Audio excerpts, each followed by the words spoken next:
নমস্কার, আমার রান্নাঘরে আপনাদের স্বাগত। আবারও চলে এসেছি মাছের একটি নতুন রেসিপি নিয়ে। আজকে বানাবো খয়রা মাছের টক তেঁতুল দিয়ে। এখানে আমি 4 পিস খয়রা মাছ নিয়েছি। মাছগুলিকে নুন হলুদ মেখে নেব ভালো করে।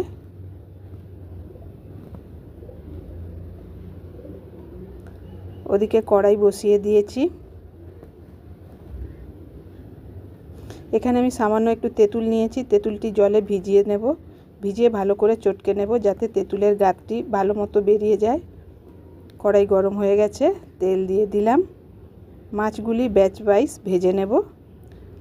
ভাজাটা বেশি কড়া করব না, হালকা করে মাছটি ভাজবো।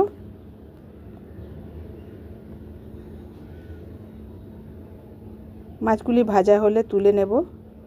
ওই তেলেই আমি ফোড়ন দিয়ে দিলাম, 5 ফোড়ন আর কাঁচা লঙ্কা।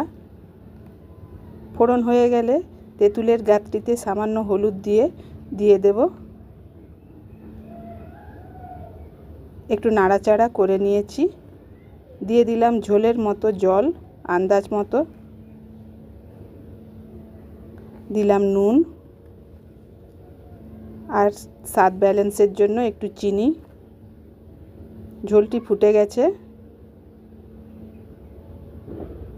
এখন এর মধ্যে ভেজে রাখা মাছ দিয়ে দিব। মাছ দিয়ে ঢাকা দিয়ে দেব মিনিট 10 জন্য।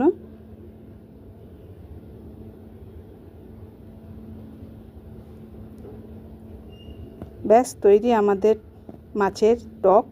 নামানোর আগে 2টি চেরা কাঁচা লঙ্কা আর সর্ষে তেল দিয়ে নামিয়ে নেব। আমার রান্নাটি ভালো লেগে থাকলে লাইক, শেয়ার আর কমেন্ট করবেন। আমার রান্নাটি দেখার জন্য আপনাদের সবাইকে অনেক অনেক ধন্যবাদ।